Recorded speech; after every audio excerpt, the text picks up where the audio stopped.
बड़ी खबर आपको बताएंगे क्योंकि अब से बस थोड़ी ही देर में एनडीए संसदीय दल की बैठक शुरू होने वाली है। इस बैठक में सभी सांसद एनडीए के मौजूद रहेंगे और प्रधानमंत्री नरेंद्र मोदी बैठक को संबोधित करेंगे। ऑपरेशन सिंदूर पर पीएम मोदी का सम्मान भी होने वाला है। तो आज पीएम मोदी क्या मंत्र देने वाले हैं ये भी देखना होगा, क्योंकि आज की बैठक बहुत खास है। क्योंकि विपक्षी दल अगर हम बात करें, बिहार में मतदाता सूची के एसआईआर के खिलाफ लगातार दोनों सदनों में प्रदर्शन कर रहे हैं और ऐसे में अब इसी बीच ये जो बैठक होने वाली है, एनडीए संसदीय दल की बैठक काफी खास, काफी अहम मानी जा रही है। तो 9:30 बजे का समय इसको लेकर तय किया गया। दरअसल लंबे समय के अंतराल के बाद ये बैठक हो रही है और इस बीच हमारी पॉलिटिकल एडिटर अदिति नागर हमारे साथ जुड़ गई हैं और ज्यादा जानकारी लेकर। अदिति, इस बीच पीएम मोदी चूंकि संबोधित भी करने वाले हैं, क्या कुछ पीएम मोदी अब मंत्र देंगे?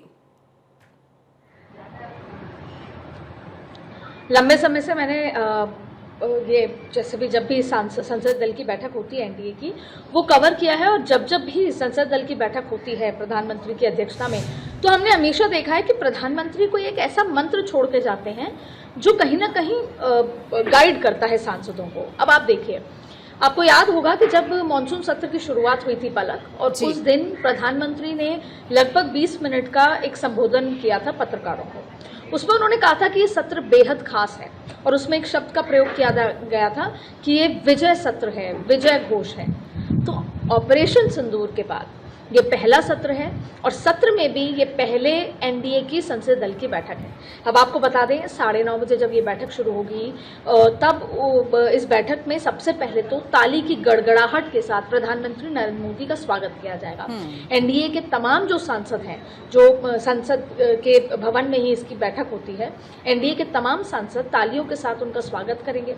जेपी नड्डा भी मंच पर उस समय मौजूद होंगे और उनका स्वागत किया जाएगा कि किस तरीके से ऑपरेशन सिंदूर में हम चीज़ों को जैसे विजय सत्र जैसे नाम दिया था, कैसे प्रधानमंत्री की अध्यक्षता में ऑपरेशन सिंदूर एक सक्सेसफुल ऑपरेशन रहा है और किस तरीके से पूरी दुनिया में भारत की एंटी टेरर के खिलाफ किस तरीके से भारत की धाक बनी है।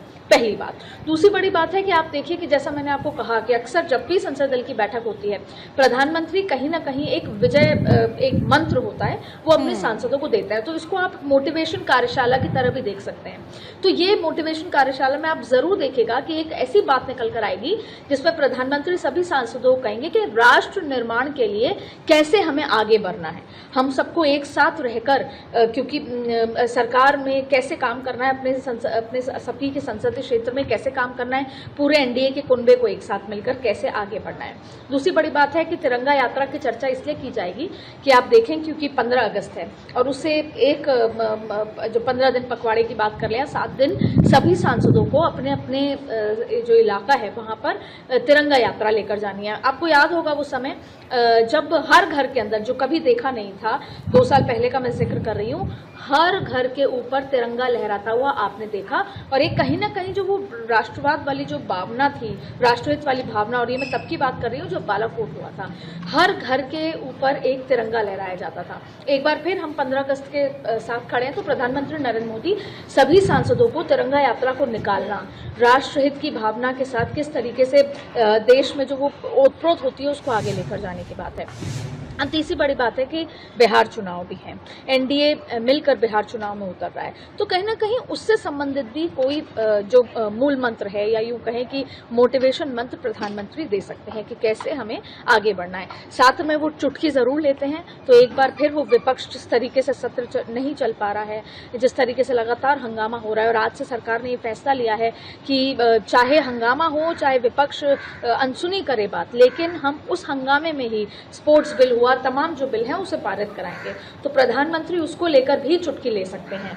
और किस तरीके से, आपको याद होगा कि कल ट्रंप ने एक एक्स पर पोस्ट करते हुए कहा कि अगर रशिया के साथ ऑयल डील्स रहेंगी भारत की तो हम फर्दर टैरिफ बढ़ाएंगे। और आपने देखा कि रात को एमईए का किस तरीके का जवाब आया, और एक जैसे बोलते हैं हार्ड हिटिंग जवाब आया, जिसमें उन्होंने एक्सपोज करा कि यूरोपियन कंट्रीज कैसे डील कर रही हैं रशिया के साथ, खुद अमेरिका कैसे डील कर रहा है, और उसके बाद अमेरिका भारत को धमकाने की कोशिश कर रहा है, ये भारत कभी बर्दाश्त नहीं करेगा। तो कहीं ना कहीं प्रधानमंत्री नरेंद्र मोदी एनडीए की बैठक में बिटवीन द लाइंस इस पर भी करारा जवाब दे सकते हैं। तो इंतजार है कि प्रधानमंत्री अपने एनडीए के सांसदों को क्या कुछ कहते हैं, लेकिन कुछ ही क्षणों में ये बैठक शुरू हो जाएगी। सांसद आना शुरू हो चुके हैं और प्रधानमंत्री की तालियों के साथ उनका स्वागत किया जाएगा। ऑपरेशन सिंदूर की सक्सेस की वजह से उनका और उनके विजन का, उनकी लीडरशिप के लिए उनका स्वागत किया जाएगा। बिल्कुल अदिति, कई सारी हैपनिंग्स चूंकि इस वक्त चल रही हैं, अभी आपने कई सारे पॉइंट्स गिनाए भी।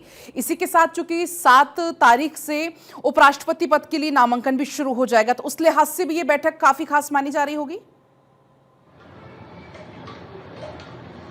जाहिर तौर पे देखिए, एकजुटता तो बहुत महत्वपूर्ण है ही जब बात उपराष्ट्रपति चुनाव की होती है, क्योंकि जाहिर तौर पे सरकार ना तैयार थी ऐसी स्थिति को लेकर। और उपराष्ट्रपति का चुनाव कैसे होता है, देखिए दोनों हाउस के जो सदस्य होते हैं वो चुनाव करते हैं, लोअर हाउस भी अपर हाउस भी, मतलब लोकसभा भी राज्यसभा भी।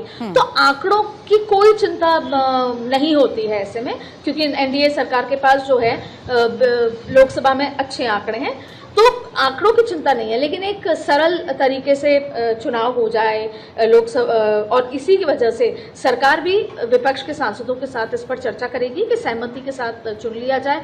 हाँ, ये बात अलग है कि आपको याद होगा कि जब सरकार आई थी, लोकसभा स्पीकर ओम बिरला चुनने की बात थी, तो विपक्ष लगातार कहा था कि डिप्टी स्पीकर हमारा होगा।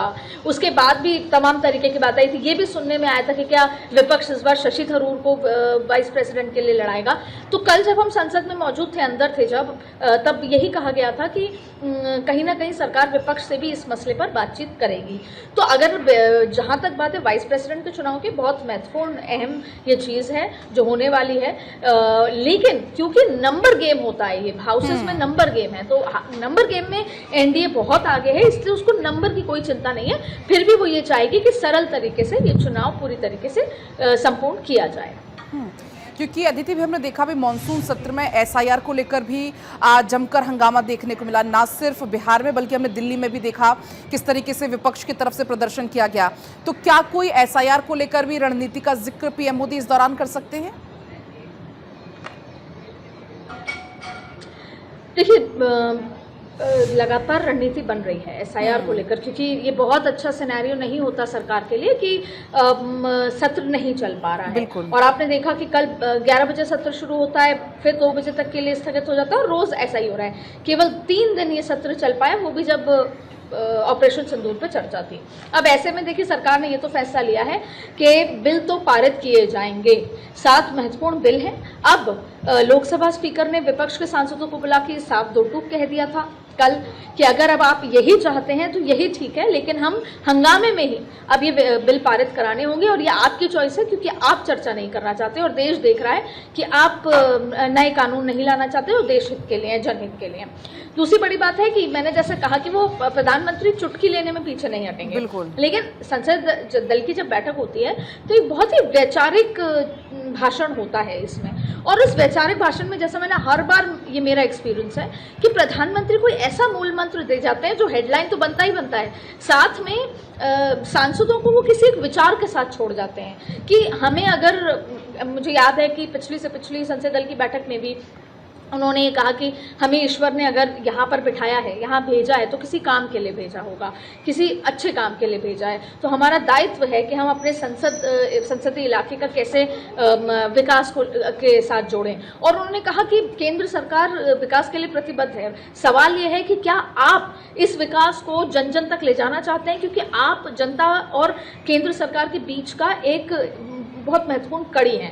तो अक्सर एक मोटिवेशनल पाठशाला भी यहाँ पर होती है, तो आज भी यही उम्मीद की जा रही है। अब वो मोटिवेशनल पाठशाला जाहिर तौर पे जिस तरीके से संसद का माहौल है, तो उसमें मोटिवेशन बनाए रखने की ज़रूरत होती है कि कैसे एसआईआर पे लगातार सरकार को डॉज कर रही है, बैकफुट पे लाने की कोशिश कर रही है विपक्ष, उसको लेकर भी वो कहीं ना कहीं कोई ज़रूर बयान देंगे। इसके साथ साथ देखिए, बिहार के चुनाव है, बंगाल के चुनाव है, लगातार कई बार एसआईआर पे आरोप होता है, एनआरसी का मुद्दा निकल आता है, तमाम मुद्दे। तो ये संसद दल की बैठक बेहद खास है, क्योंकि मुझे याद है जब गुजरात चुनाव में अप्रत्याशित जीत के बाद आए थे प्रधानमंत्री और उनका ताली से स्वागत किया था, क्योंकि कभी ऐतिहासिक जीत थी जो 2022 में गुजरात चुनाव में जीत हुई थी।